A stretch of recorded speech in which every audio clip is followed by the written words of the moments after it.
Tito, capítulo 2. Tito, capítulo 2. E leremos os versos 11 ao 13.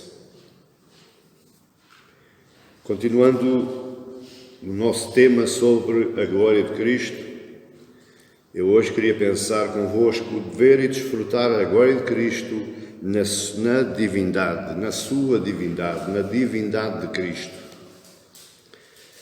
Ver e desfrutar a glória na divindade de Cristo. Tito, capítulo 2, versos 11 a 13. Porquanto a graça de Deus se manifestou salvadora a todos os homens, educando-nos para que, renegadas, afastadas,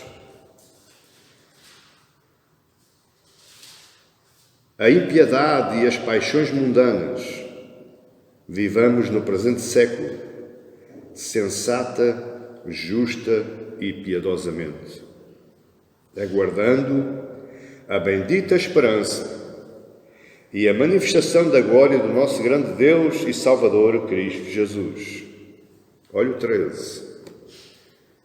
Aguardando a bendita esperança e a manifestação da glória do nosso grande Deus e Salvador, Cristo Jesus. Eu abro este sermão com este tema, mas eu queria também que os meus irmãos abrissem em 2 Coríntios, capítulo 4. E este texto vai ser a base, uma das bases do nosso sermão. A glória do nosso Deus, Jesus Cristo. E hoje, lembrando aos irmãos que eu estou falando na divindade. Mas eu vou fazer um pequeno desvio. E só no finalzinho do sermão é que eu vou falar sobre a divindade de Cristo. Porquê? Vocês já vão entender. 2 Coríntios, capítulo 4, verso 3, Paulo escreve àquela igreja. Estava lá em Corinto. E diz assim: mas se o nosso Evangelho ainda está encoberto, é para os que se perdem que está encoberto. O que Paulo está dizendo é que o Evangelho que ele prega, ele está escondido, ele está oculto, não para aqueles que são salvos, mas para aqueles que ainda não são salvos, ou que se vão perder. Verso 4.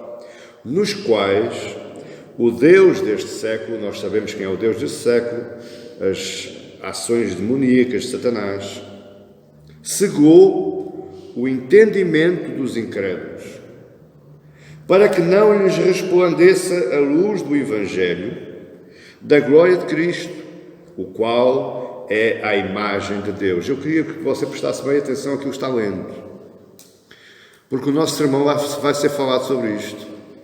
E nós estamos falando de glória de Deus, a luz do Evangelho, a imagem de Deus. Parece que são coisas espalhadas ao vento que Paulo espalhou, mas está tudo interligado, está tudo junto. Verso 5. Porque não nos pregamos a nós mesmos, Deus me livre disso, mas a Cristo Jesus como Senhor, e a nós mesmos como servos, por amor de Jesus. Verso 6. Porque Deus que disse, das trevas resplandecerá a luz, Ele mesmo resplandeceu em nosso coração, para a iluminação do conhecimento da glória de Deus na face de Cristo. Aquilo que você leu é o verdadeiro Evangelho da glória que você deve pregar ao mundo, somente esse. O único Evangelho que você deve ter em mente, na sua mente, para pregar ao mundo, é o Evangelho da glória de Cristo Jesus. Se nós repararmos aí, bastante importante, Neste texto que nós lemos, de 2 Coríntios 4, 3 a 6, existem 3 paralelos fundamentais. O primeiro paralelo está aí no verso 4, luz. Verso 4. Para que não lhes resplandeça a luz. Ele faz paralelo com a luz, no verso 6. Das trevas resplandecerá a luz. Este é o primeiro paralelo entre o verso 4 e o verso 6. O segundo paralelo é o Evangelho que está no verso 4. Para que não lhes resplandeça a luz do Evangelho, no verso 4, está com o conhecimento, no verso 6. Ele mesmo resplandeceu em nosso coração para a iluminação do conhecimento. Evangelho, no verso 4, conhecimento, no verso 6, segundo paralelo.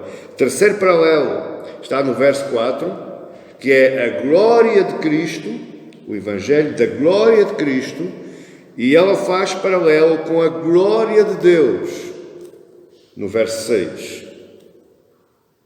Reparou? Luz no verso 4, luz no verso 6, Evangelho no verso 4, conhecimento no verso 6, glória de Cristo no verso 4, glória de Deus no verso 6. A pergunta é, qual é o valor destes paralelos? O que me importa a mim saber isto, que se Paulo está colocando aqui paralelos que parecem que não têm nada a ver uma coisa com outra, mas têm, são paralelos. Qual é o valor destes paralelos? Em primeiro lugar, que o propósito do Supremo da nossa... Olha o que eu vou dizer coisas hoje maravilhosas, espetaculares. Se você não se contentar com isto, eu não sei com quem é que você se contenta.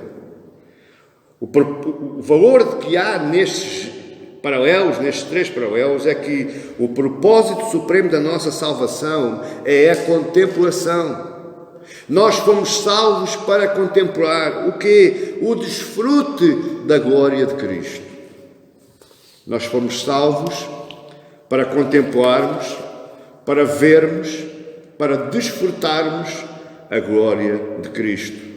O segundo motivo porque tem valor estes paralelos é que o conhecimento do Evangelho serve ao propósito de se ver a glória de Deus na pessoa de Jesus. Para que você entenda, quanto mais a conhecer o Evangelho, mais a glória de Deus eu vejo na face de Cristo Jesus. Quanto mais conhecimento do Evangelho eu tenho, mais eu conheço Deus. Esse é o motivo para que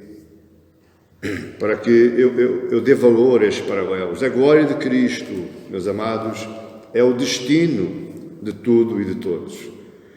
Nós não fomos salvos para sermos abençoados. Nós não fomos salvos para pertencer a uma igreja. Nós não fomos salvos para andar com a cara escarancada em sorriso. Eu sou alegre porque eu sou de Cristo. Nós não fomos salvos para isto. Nós somos salvos para a glória de Cristo Jesus. Assim como Deus criou o mundo em 6 dias e viu Ele que tudo era bom. Efésios, Paulo diz que foi para o louvor da sua glória, foi para a sua própria exaltação. O mundo serve para nós contemplarmos o poder majestoso de Deus. As estrelas do céu servem para eu olhar a imensidão do poder de Deus. Assim também Cristo Jesus nos salvou com o seu sangue para que nós contemplemos, desfrutemos, nos maravilhemos com a sua glória. Foi esse o motivo para que nós fomos salvos. Este motivo é principalmente para os cristãos. E Paulo vai contemplar isso, ou vai computar isso, na sua carta aos Efésios, capítulo 1, verso 9. Ele diz, desvendando-nos o mistério da sua vontade. Deus desvendou-nos, mostrou-nos, revelou-nos o mistério que estava oculto da sua própria vontade, segundo o seu beneplácito, que propusera em Cristo, de fazer convergir nele na dispensação da plenitude dos tempos, todas as coisas, tanto as do céu como as da terra. Amada Igreja, quem olha para Jesus apenas como um Deus milagreiro, ainda não conheceu o significado do Evangelho. Quem olha para Jesus apenas para aquele que é um curandeiro, que cura todas as doenças, encaixa todos os ossos, ainda não lhe foi revelado qual a vontade do Pai ao enviar o seu Filho. Tito 2, Paulo continua escrevendo, verso 3, aguardando a bendita, verso 13, desculpem, Tito 2, verso 13, aguardando a bendita esperança. Ou seja, nós fomos salvos para aguardar o quê? A bendita esperança. Mas ele não fica só por aí. E não só a esperança, como também a manifestação da glória do nosso grande Deus e Salvador, Cristo Jesus. Igreja, olhe para mim. Quem vive nesta esperança, quem vive nesta expectativa, não só é salvo, como se santifica. Santificação não vem por aquilo que o pastor da igreja diz, podes fazer, não podes fazer, podes ir, não podes ir. Isso não traz santificação a ninguém. Santificação só vem pela expectativa, pela esperança da manifestação da glória do nosso grande Deus e Salvador Cristo Jesus. Esta é a nossa verdadeira liberdade. Quem vive nesta expectativa, quem vive nesta esperança, verdadeiramente é liberto. É livre. É um passarinho voando ao vento, nas brisas do nosso Senhor Deus. Não se esqueça que eu estou falando agora de Cristo. Terceiro motivo porque eu devo dar valor a estes paralelos entre a luz, o Evangelho e o conhecimento, a glória de Cristo e a glória de Deus. É que se a glória de Cristo é o destino, se o fim final da minha salvação é a glória de Cristo, é o destino, qual é o meio para que eu alcance este destino? Como é que eu chego lá?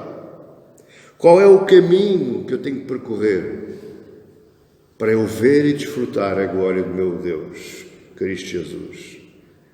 Verso 4 nos fala nisso. O glorioso Evangelho. O glorioso Evangelho. E não só o glorioso Evangelho, mas o glorioso Evangelho perfeitamente compreendido. Pastor, existe a possibilidade de eu não compreender o Evangelho? Claro que existe. Isto é o que se vê mais. Pessoas que veem o Evangelho só porque o Evangelho é o Evangelho da graça, é o Evangelho do amor, e Deus deu-nos o Evangelho para eu comer o melhor desta terra, para viver feliz, para viver contente, para casar bem, para ter um carro, para ter uma casa, para ter um bom emprego, para ter estatuto social. Esse é o Evangelho. Quem pensa assim ainda não conhece o glorioso Evangelho de Cristo. Ainda não o compreendeu. Deixe que eu lhe diga algo que eu publiquei esta tarde no meu Facebook.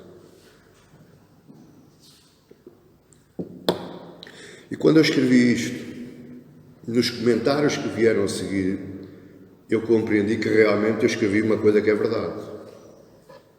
Porque a maior parte dos comentários que me escreveram foi de pessoas que não compreenderam aquilo que eu escrevi. Ora, se as pessoas não compreendem aquilo que eu escrevo como homem, como eles querem compreender Deus no seu Evangelho? Eu escrevi assim: quando o Evangelho não é pregado, e nas igrejas aí é mais que usual não se pregar o Evangelho. Prega-se um versículo e uma quantidade de experiências pessoais e umas histórias para entreter o pessoal e faz o pessoal rir e o pessoal sai todo contente, foi muito bom, foi maravilhoso. Ou então reduz-se a pregação e faz atividades teatrais e de canto e de danças.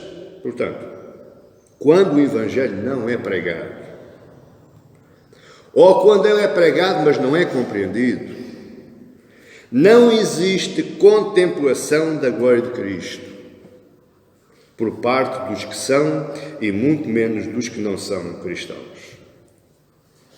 Você percebeu o que eu disse? Eu, para ouvir o Evangelho, eu tenho que compreender o Evangelho. Para eu ler o Evangelho, eu tenho que compreender o Evangelho. Este é o destino da nossa salvação. É compreender o Evangelho, porque é Ele que nos vai transportar à majestosa glória de Cristo Jesus. Entendeu agora?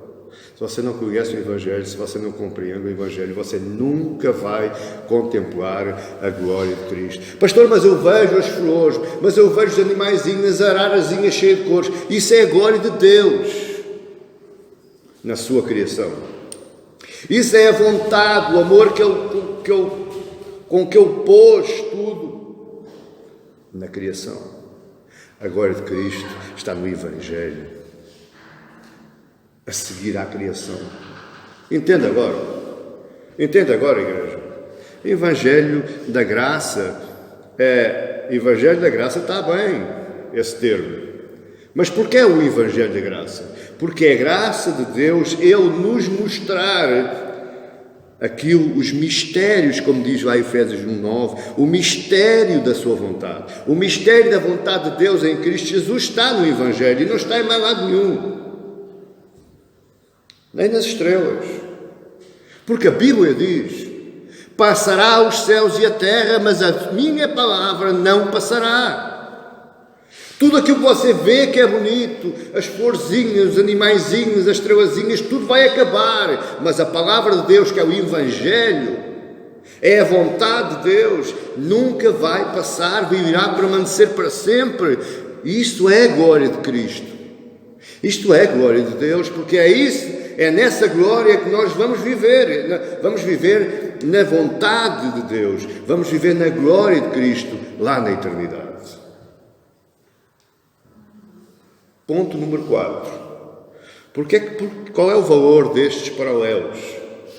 Então, se a glória de Cristo é o destino da minha salvação, e o caminho que eu tenho que percorrer para chegar a esse destino é o seu Evangelho, então qual é o combustível que faz trabalhar toda esta locomotiva? Como é que eu me alimento para caminhar nesse caminho? O poder regenerador do Espírito Santo, a luz, está aí no verso 4 e no verso 6. Essa luz que Paulo fala, lhes não respondesse à luz do Evangelho, essa luz do Evangelho, e lá no verso 6, das trevas resplandecerá a luz, essa luz do Evangelho é o poder regenerador do Espírito Santo. É o Espírito Santo que move a locomotiva onde eu caminho até chegar ao meu destino, que é a glória de Cristo. Deixe que eu lhe diga duas coisas. Você possivelmente não ouviu. Nunca. Não é suficiente, ou não é apenas suficiente ouvir o Evangelho. Se você apenas ouvir o Evangelho, você não percorre o caminho para a glória de Cristo, para a sua santificação.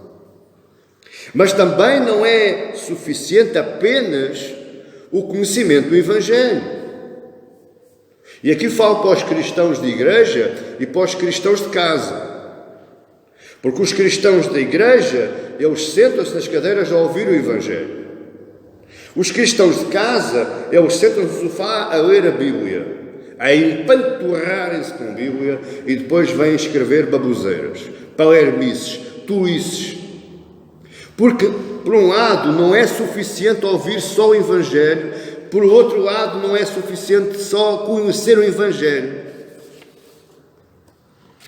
Mas tem que haver um terceiro elemento, que é a iluminação do Espírito Santo, desse mesmo Evangelho, no coração dos homens. Amém, igreja? Se o Espírito Santo não trabalhar o ouvir, se o Espírito Santo não trabalhar o ver, o conhecimento, o ler, se ele não trabalhar, você não vai aproveitar nada. Você não se vai mover. Você não vai alcançar um objetivo. E isto a Bíblia fala quando o Espírito Santo ilumina o coração do homem com o Evangelho. Quando o homem abre os olhos e diz: Deus, agora entendo. Eu agora, antes não percebia. Mas agora entendo. Lembra-se de Jó? Antes conhecia, só te ouvi falar. Mas hoje te vejo com os meus olhos. Quando acontece isso, é porque o Espírito Santo iluminou o coração dos homens. E isso a Bíblia chama de novo nascimento. Ou a criação de um novo coração pela parte de Deus. Quando Deus fala lá em Jeremias ou Ezequiel, não importa agora, não me lembro, também não importa, que retirar-te-ei o teu coração de pedra e te colocarei um coração de carne. Deus não vai abrir aqui a caixa torácica e tirar tudo o que está cá dentro. Não prestem ter novo, Ele não vai fazer isso. O que Ele vai fazer é colocar o Espírito Santo, porque Ele é que me vai iluminar, Ele é que me vai colocar um novo coração, Ele vai me produzir novo nascimento. Mas você pode perguntar assim: como é que é isto tudo feito? E Paulo você tem a sua Bíblia aberta em Coríntios, Paulo nos explica isso em 2 Coríntios capítulo 3.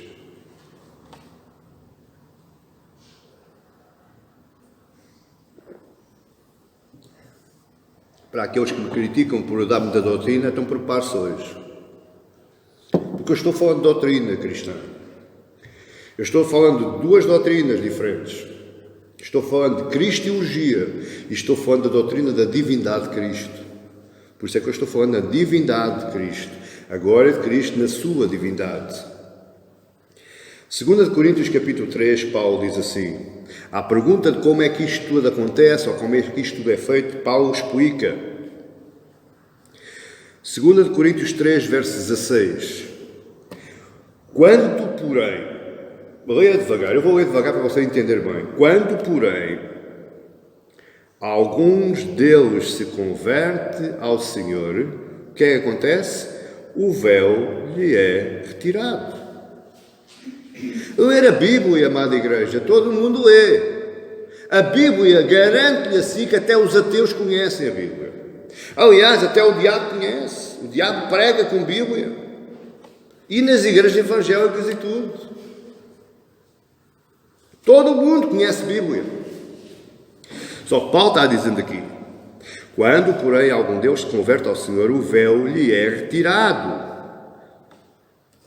Começam a ver. Paulo está-nos levando lá para Moisés. Moisés, quando desceu do Sinai, o seu rosto era tão resplandecente que ele teve que colocar um véu. E a glória, essa glória que caiu sobre ele, foi-se desvanecendo, mas Moisés nunca tirou o véu. Paulo está-nos mais ou menos a falar disso, para que os judeus sabiam bem o que é que Paulo estava falando. Verso 17. Ora, o Senhor é o Espírito. E onde está o Espírito do Senhor, aí há liberdade. E todos nós, ele está falando para crentes, igreja. Ele está falando para nós crentes, todos nós, com o quê? Com o rosto desvendado, com os olhos espirituais abertos, com as camas espirituais descaídas, nós começamos vendo, porque Ele iluminou e das trevas resplandeceu a luz, como diz lá no 2 Coríntios 4, nós éramos trevas e Ele nos iluminou, das trevas resplandeceu a luz. E o que é que aconteceu? Nós ficámos com o rosto desvendado, contemplando, desfrutando, como por espelho, a glória do Senhor. E quando nós, com o rosto desvendado, nós contemplamos como por espelho a glória do Senhor, acontece algo. É o combustível da minha locomotiva. Onde eu chego ao meu destino, o que é que acontece? Somos transformados, somos regenerados, nascemos de novo, temos um novo coração. Somos transformados de glória em glória, na sua própria imagem, na sua própria glória, como pelo Senhor, o Espírito. Repara, isto é tremendo. Se nós conseguíssemos expor isto numa tela, isto era um filme tremendo. Porque quem pensa que Cristo está tão longe, Ele não está longe. Aliás, a glória que Ele tem está em nós pelo Espírito Santo. Porque Paulo diz, contemplando como com o espelho. A ideia é eu estar ao espelho e ver a minha imagem. E eu, quando vejo a minha imagem, eu vejo a imagem de Cristo. Quando eu vejo a minha imagem, eu vejo a glória de Cristo. Mas para isso eu tenho que ter o rosto desvendado. Para isso Cristo, o Espírito Santo tem que iluminar o meu coração, tem que regenerar o meu coração, tem que trabalhar o meu coração e tem que me preparar, santificar, para que eu possa chegar ao destino. Doutrinariamente, existem aí muitos colegas meus, debaixo disto que nós estamos falando, nós rapidamente chegamos à conclusão que eles estão errados. Porque eles afirmam que a regeneração é fruto de arrependimento e fé. Ou seja, eu, para ser regenerado por o Espírito Santo, eu primeiro tenho que me arrepender e ter fé. Isso é impossível. Completamente impossível. Porquê, pastor? Porque eu estava com os olhos vendados. Eu tinha um véu, eu não via nada. Eu não conseguia arrepender e muito menos ter fé. É impossível. Apenas a ação do Espírito Santo. E aí depois vem a doutrina da eleição e da predestinação, mas isso não é para agora. É claro que está tudo em conjunto. Mas quando o Espírito Santo trabalha em mim, me retira o véu e eu vejo a glória do Senhor, isso produz em mim arrependimento e fé. Apenas depois. Ele tem que trabalhar primeiro o meu coração tem que estar preparado para receber, para me arrepender. Coração nenhum, sem a ação do Espírito Santo, se irá arrepender e muito menos ter fé em Deus. Se fosse assim, o mundo estava tudo salvo. Porque eles, quando o avião vai cair, ai Deus, ai Deus, ai Deus, ai Deus. Quando eles fazem a geneira e têm que ir presos, Senhor, olha, desculpa lá, se me puderes, perdoa-me. Mas não são salvos, isto não é salvação. Isso é a mentalidade emotiva do erro. É o reconhecimento do erro moral, mas não é arrependimento. Porque o verdadeiro arrependimento vem de um coração regenerado. Agora, quando o coração está regenerado, quando existe arrependimento e fé, só aí é que o Espírito Santo pode começar a atuar na nossa vida. Mas para isso tem que haver algo. O Espírito Santo não trabalha sozinho. Efésios diz, porque ouviste, creste, por isso foste selados. Outra passagem diz que a fé vem pelo ouvir e ouvir o pastor João falar. É isso que lá diz? Não. A palavra de Deus, ouvir e ouvir a palavra de Deus. Então, o Espírito Santo só pode atuar mais, só pode passar à segunda fase quando existe pregação do Evangelho. Quando a pessoa ouve o Evangelho. Agora, pense comigo. O Espírito Santo regenera um coração. A pessoa reconhece, é iluminado os olhos do Espírito, a pessoa reconhece que é um miserável pecador, reconhece todos os seus defeitos, reconhece que é dependente da graça de Deus, ele se arrepende, ele recebe fé, mas não passa disso, nunca mais ouve pregação, nunca mais ouve Evangelho. O que é que essa pessoa vai acontecer? O que é que essa pessoa vai acontecer? Vai se perder na mesma. E quando ela se perde, fica 7 vezes pior. Porque a casa foi limpa uma vez, mas foi abandonada. O Evangelho é para crentes. Não me venham dizer que o Evangelho é para ser pregado ali nas ruas, no jardim. Não, o Evangelho é para ser pregado aqui, nos cultos, nas nossas reuniões. Nós temos que pregar o Evangelho porque nós precisamos de Evangelho. Porquê? Porque o Evangelho é o combustível para o nosso destino. O Evangelho é para crentes. Pastor, mas para os não crentes há os cultos evangelísticos. Isso é outra tolice. Porque culto de doutrina, o que nós estamos fazendo hoje aqui, também é culto evangelístico. Porque quando eu prego doutrina, eu estou trabalhando corações. Eu estou evangelizando corações. Eu estou levando pessoas mais e mais próximas à meta final da sua salvação. E culto evangelístico, esses que eles falam nas cruzadas, ele também tem que ser doutrinário.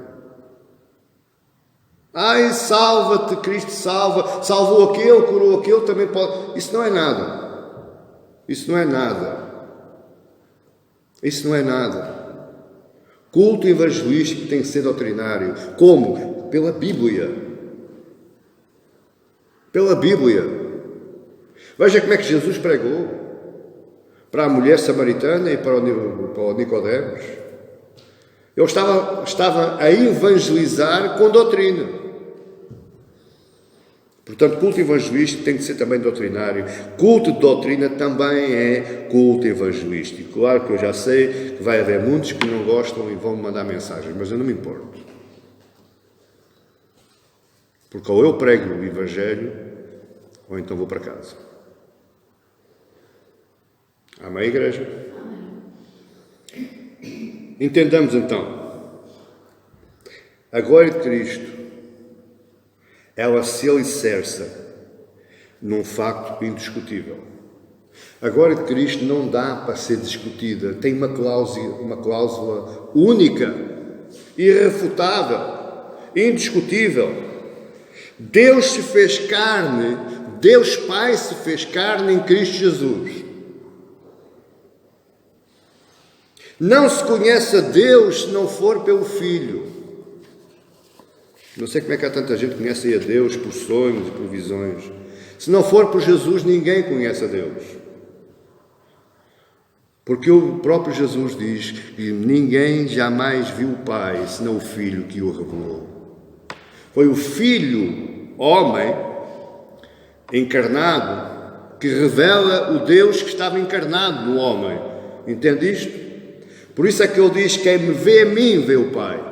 Quem não vê a mim, não vê o Pai. A encarnação de Jesus. Eu estou fazendo um desvio para depois ir à divindade, porque senão você não entendia nada. A encarnação de Jesus foi o ato pelo qual Deus Filho assumiu a natureza humana. Deus Filho, que também é Deus Pai e que também é Deus Espírito Santo, assumiu em forma humana através da encarnação. Está completamente explicadinho, não há dúvidas disto. Ninguém tem dúvidas. E se houvesse dúvidas, nós vamos ler um texto da carta de Paulo aos Filipenses. E veja, Paulo escreve àquela igreja porque aquela igreja estava com um problema. Filipenses capítulo 2, abra comigo, vamos ler todos em conjunto.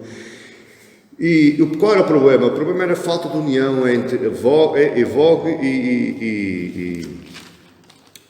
Evódia e Sintique, que eram as duas mulheres que estavam comandando o grupo das mulheres. Então elas estavam com ideias diferentes. A igreja de Filipe estava com um problema de desunião. E Paulo escreve àquela igreja, entre vários motivos, o principal deles foi a união da igreja. E veja que o Paulo teve um problema grave. Filipenses capítulo 2. Paulo teve um problema grave, porque Paulo estava com um problema de mulheres. As mulheres não estavam entendendo. E um homem metido no meio de mulheres é complicado. Porque agora repare que Paulo dava razão a Evódia. O pessoal do lado de Sintique ficava aborrecido, não é? Mas veja se ele vai para o lado de Sintique. O pessoal do lado de Evódia ficava aborrecido. Se ele não fosse para lado nenhum, um pastor é o banana, não tem autoridade nenhuma. Está a entender? Ele está tratando de um problema de desunião na igreja. Mas veja como é que ele resolve esse problema. Ele resolve esse problema com doutrina. Ele estava utilizando a doutrina da cristandade, a cristologia, e a doutrina da divindade. Se nós repararmos no verso 6, ele fala da eternidade de Cristo. No verso 6 a 8, ele fala da vida terrena de Cristo. E do verso 9 a 10, ele fala do Cristo eternamente glorioso. Portanto, ele está falando de doutrina para aquela igreja. Vamos lá. A partir do verso 5, capítulo 2, verso 5. Tende em vós quem? As mulheres, mulheres, tende em vós o mesmo sentimento que houve também em Cristo Jesus. Pois ele, subsistindo em forma de Deus, ele já existia em forma de Deus, não julgou como usurpação o ser igual a Deus. Verso 7. Antes a si mesmo se esvaziou, assumindo a forma de servo. Aqui temos a vida terrena de Jesus, tornando-se em semelhança de homens e reconhecido em figura humana. A si mesmo se humilhou, tornando-se obediente até à morte e morte de cruz. Agora começa o Cristo eternamente glorioso. Verso 9. Pelo que também Deus o exaltou, de sobremaneira lhe deu o nome que está acima de todo o nome, para que ao nome de Jesus se dobre todo o joelho nos céus, na terra e debaixo da terra. E toda a língua confesse que Jesus Cristo é Senhor, para a glória de Deus Pai. Jesus Cristo é Senhor, na sua Bíblia está com letra grande. Jesus Cristo é Deus. Jesus Cristo é divino, para a glória de Deus, o Pai. Repare que Paulo está tratando de um problema na igreja. Então não me venham dizer, por favor, não me digam mais, pastor, estou cansado de doutrina, é muita doutrina. Paulo está tratando da igreja de Filipos com doutrina. Qual doutrina? A doutrina da divindade de Cristo. O que é que nós podemos aprender com isto? O que é que eu posso aprender com esta atitude de Paulo na igreja de Filipos? O que é que podemos aprender com a minha teimosia de pregar a doutrina? Porquê? Qual é a razão? Qual é o benefício? Primeiro ponto. Doutrina tem de ter implicação prática na vida das pessoas e na vida da igreja. Deixa que eu seja um bocado duro, não fui ainda, pois não? Mas vou ser agora. Duro e esquisito, porque você nunca ouviu isto. Se o que você está lendo e ouvindo na sua igreja não mudar, não impactar a sua vida, então você está lendo e ouvindo de doutrinas demoníacas, não vem de Deus. Porque a doutrina que vem de Deus, ela muda, ela transforma, ela impacta vidas. Ela tem implicações práticas. E a prova está naquilo que Paulo escreveu lá para a igreja de Filipos. Acho que eu lhe digo uma coisa, eu quero sim construir uma igreja doutrinária com vocês, com a vossa ajuda, com a vossa participação.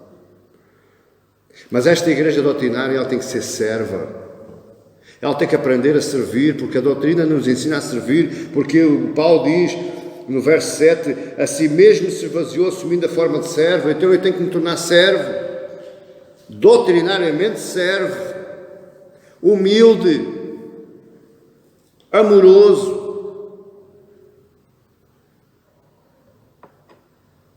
pacificador, transportador do amor de Cristo. Eu quero construir uma igreja doutrinária, mas uma igreja que não se gabe daquilo que sabe ou que conhece. Nós falamos de doutrina, nós pregamos doutrina, não é para enchermos o nosso peito. É porque a doutrina tem implicações para a minha vida. Ela transforma a minha vida. Eu não vivo mais como vivia antes. E essa é a ideia. Porque se a doutrina não mudar, então a minha doutrina não é de Deus, é do demónio. Segundo, o que é que eu posso aprender com a atitude de Paulo na igreja de Filipos? Toda a prática da igreja tem que ser derivada da doutrina bíblica. Eu sei, existem bons conselhos lá fora. Existem boas ideias lá fora. Agora, se as ideias lá de fora estiverem enquadradas com a Bíblia, eu aproveito-as. Se as ideias lá de fora não tiverem nada a ver com a Bíblia, podem ficar com elas. Amém?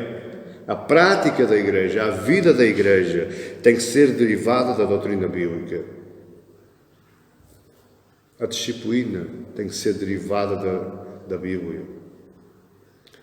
A exaltação tem que ser derivada da Bíblia. Os métodos de fazer as coisas têm que ser derivados da Bíblia. Até servir o copo de água tem que ser derivado da Bíblia. Sabe porquê? Sirvam em humildade. Sirvam-se uns aos outros. Vem tudo da Bíblia, é tudo doutrina. Todo o problema tem que ser resolvido sobre a égide da Bíblia, com argumentos bíblicos, não argumentos pessoais, não argumentos de homens, porque chega de igrejas com argumentos de homens. Nós estamos a falar de Bíblia, nós estamos a falar da divindade de Cristo, nós estamos a falar da glória de Cristo e não da glória de homem nenhum. É de Cristo. Então, para ser a glória de Cristo, eu tenho que olhar para aquilo que Ele fala e fazer como aquilo que Ele diz.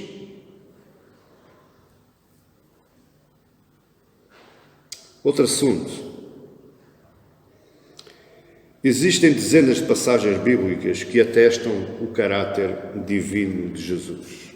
Dezenas. Eu podia estar aqui horas tirando passagens da Bíblia que atestam o caráter divino de Jesus, homem. Homem, Deus e Deus, homem. Homem 100% e Deus a 100%. E existem dezenas de passagens. Mas eu escolhi só aqui uma para cada atributo, para que nós entendamos quem é o Cristo que nós adoramos. Porque aqueles que andam na igreja desinteressados é porque não sabem quem é o Cristo que presida a igreja. Não sabem quem é o Cristo que é o cabeça da igreja. Não sabem quem é. Então deixe-me só dar aqui algumas passagens. Omnipotência, todo-poderoso. É um caráter exclusivo de Deus, de Jesus. Mateus 8,26 diz: perguntou-lhes então Jesus, porque sois tímidos, homens de pequena fé, e levantando-se, repreendeu os ventos e o mar. Só Deus pode fazer isso. E fez-se grande bonança. Só Deus pode fazer isso. Só Deus pode repreender e só Deus pode acalmar pelo seu poder. Verso 27, e maravilharam-se os homens dizendo: quem é este que até os ventos e os mares lhe obedecem? Este era Cristo Deus. Este era Jesus Cristo, o nosso Senhor e Salvador. Omnisciência, tudo sabe. João 1, 48. Perguntou-lhe Nataniel: de onde me conheces? Respondeu-lhe Jesus: antes de Filipe te chamar, eu te vi, quando estavas debaixo da figueira. Omnisciência, Ele sabe tudo. A omnipresença está em todo o lado. Mateus 28, 19. Ide, portanto, fazei discípulos de todas as nações, batizando-os no nome do Pai, do Filho e do Espírito Santo, ensinando-os a guardar todas as coisas que eu vos tenho ordenado, e eis que estou convosco todos os dias, até à consumação do século. Pastor, Ele está aqui? Está. Está. Porque a promessa dele, Ele está conosco até à consumação do século, a omnipresença. Mas também temos Ele eterno, Deus eterno. João 8,58.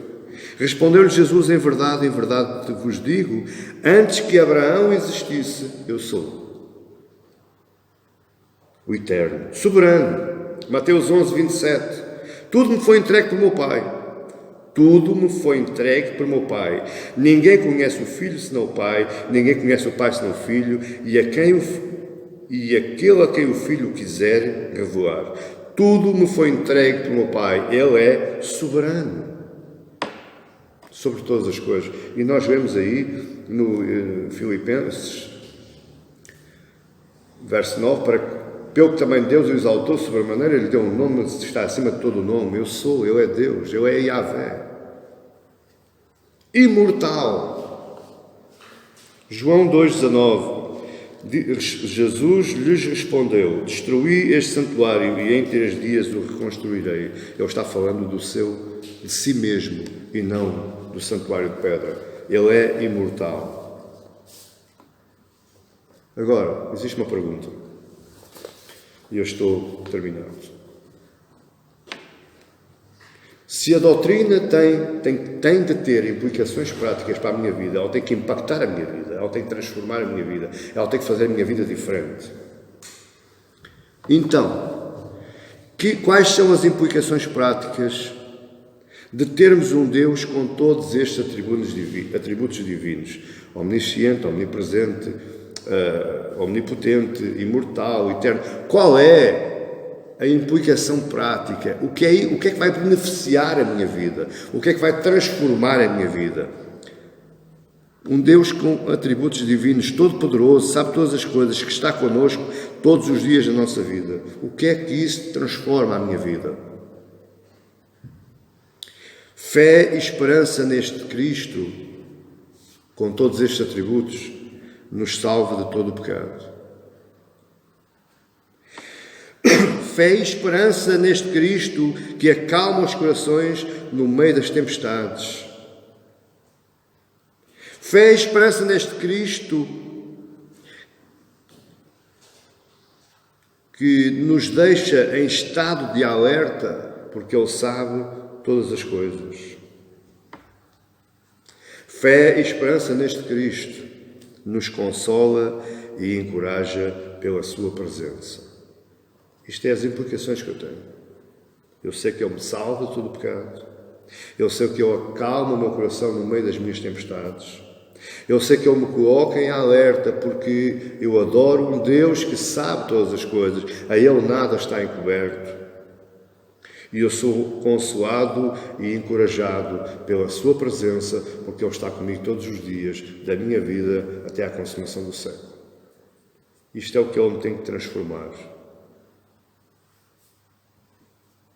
Amém, igreja? Porque aprova Deus que nele residisse toda a plenitude, Colossenses 1,19. E que, havendo feito a paz pelo sangue da sua cruz, por meio dele reconciliasse consigo mesmo todas as coisas, quer sobre a terra, quer nos céus. Agora repare, a passagem que eu li é que Deus residiu, convergiu em Jesus toda a plenitude.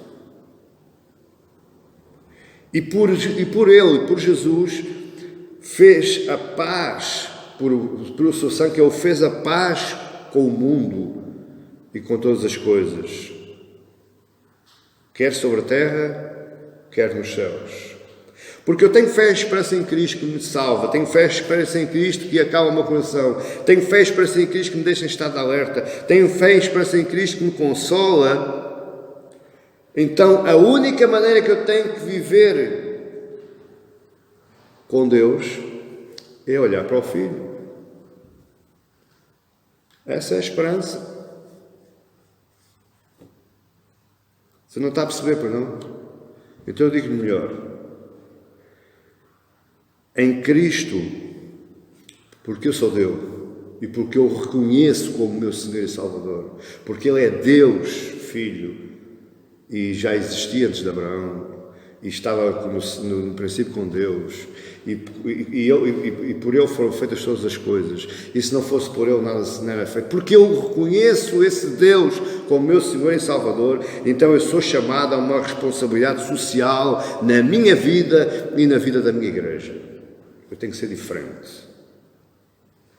Essa é a implicação máxima que o Evangelho nos traz. Essa é a implicação máxima que a doutrina nos causa em nós. Aqueles que querem, claro. Aqueles que ainda já estão com o véu desencoberto, já não têm véu, agora veem tudo. Estão iluminados por Cristo. Colossenses 2,9, Paulo escreve algo tremendo. Eu estou falando da divindade de Cristo. Porquanto nele habita corporalmente toda a plenitude da divindade. Paulo está falando no seu corpo eterno. Ele está lá em cima como Deus, mas ele é um homem, como nós. Das duas, uma. Ou o Espírito Santo nos faz entender isto, ou então tudo não passa de um sermão com hora marcada. 40 minutinhos, pastor. 40 minutinhos, sabe-se aí rapidamente. Ou o Espírito Santo me faz entender quem é o meu Cristo, ou então eu estou só assistindo a um sermão, como um hábito. É hábito. Eu vou ouvir o homem falar e depois venho-me embora à minha vidinha. Entendeu? Ou nós estamos transformados por Ele, ou então estamos aqui meramente para postarmos porque hoje é quinta-feira. Agora, para terminar, qual é o valor que nós temos de sabermos que este Cristo, que é 100% homem, também é 100% Deus? Nós, no último sermão, falámos na humanidade de Cristo, ver e desfrutar a glória de Cristo na sua humanidade. Vimos que ele era 100% homem. Nós hoje estamos a estudar que ele é também 100% Deus. Ele é homem, Deus e Deus, homem. O que é que isso traz para mim de novo? O que é que isso me impacta? O que é que isso me transforma? E melhor dizendo, o que é que isso me alegra? Só alguém que fosse Deus infinito, só alguém que fosse mesmo Deus, com todos os atributos exclusivos divinos, poderia carregar toda a pena de todos os pecados de todos os homens. Só alguém que fosse mesmo Deus. Sabe porquê? Porque um ser humano normal, que fosse crucificado naquela cruz, com o objetivo do sacrifício da expiação pelos pecados da humanidade, mas como ser humano normal, ele ficaria desintegrado, ficaria em pó de talco, em pó tão fino que nada se encontraria, evaporaria-se da atmosfera. Porquê? Porque a ira de Deus desintegraria aquele homem. Portanto, ele tinha que ser um Deus ali, naquela cruz, para poder aguentar a ira de Deus. Segundo, ao ser Deus, ele está dizendo que apenas dele vem a salvação. A salvação não vem de Maria, a salvação não vem do António, do Jaquim, do Manel, a salvação não vem da placa da igreja, a salvação não vem da beleza do pastor, a salvação vem de Deus, vem de Cristo Jesus, crucificado naquela cruz, vertendo o seu sangue. Porque ele era homem, mas também era Deus. E a única passagem na Bíblia que diz isso é de um homem que estava profundamente chateado, aborrecido com Deus.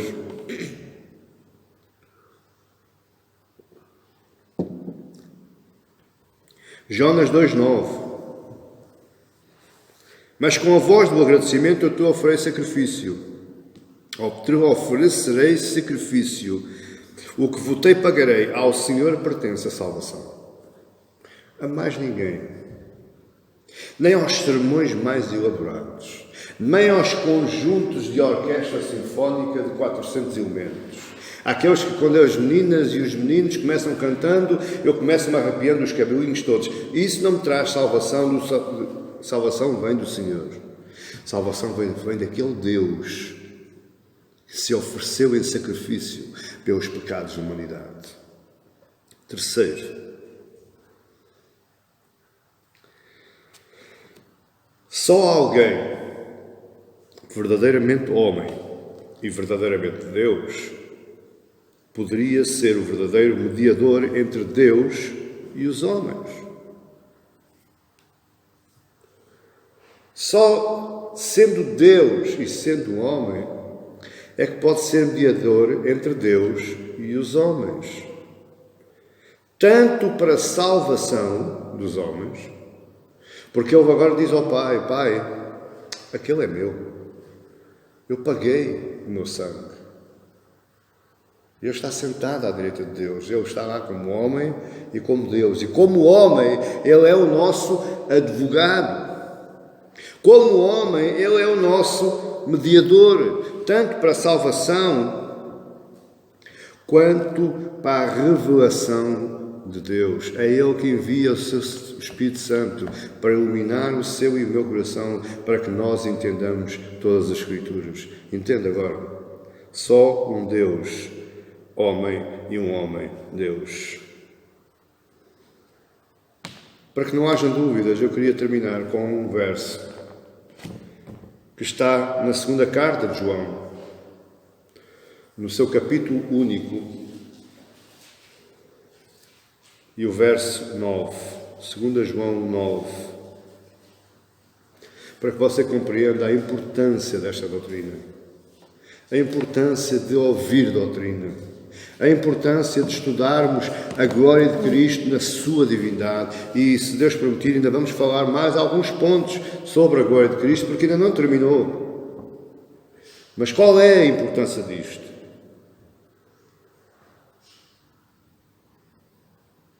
2 João 9 diz: todo aquele que ultrapassa, você está ali no MP1? Todo aquele que ultrapassa a doutrina de Cristo e nela não permanece, não tem Deus. O que permanece a doutrina, esse tem tanto o Pai como o Filho. Por isso é que eu disse, tudo aquilo que você tem ouvido e lido, se não tem implicação prática para a sua vida, não é doutrina de Cristo, é doutrina demoníaca. Não sou eu que estou dizendo, é o nosso irmão, o apóstolo João. A minha oração hoje é que você fique impactado com aquilo que ouviu. Você fique transformado, fique renovado. Que isto seja aquele, o White Charger, a gente chama de White Charger, que é aquela carga rápida que a bateria leva, que ela está lá embaixo, mas fica logo lá em cima a pular, e aquilo os carros pegam e as luzes acendem. Você fica hoje assim com este sermão hoje. Que você hoje veja e desfrute a glória de Cristo na sua divindade. O seu Deus, igreja, é um Deus vivo. É um Deus que emana glória, é um Deus que planta glória em si, mas é um Deus que ainda se manifestará a sua glória ao mundo, não só àqueles que creem, como também àqueles que não creem. Todos esses vão ter que dobrar o seu joelho perante a glória de Cristo Jesus. Amém, igreja? Que Deus os abençoe, em nome de Jesus.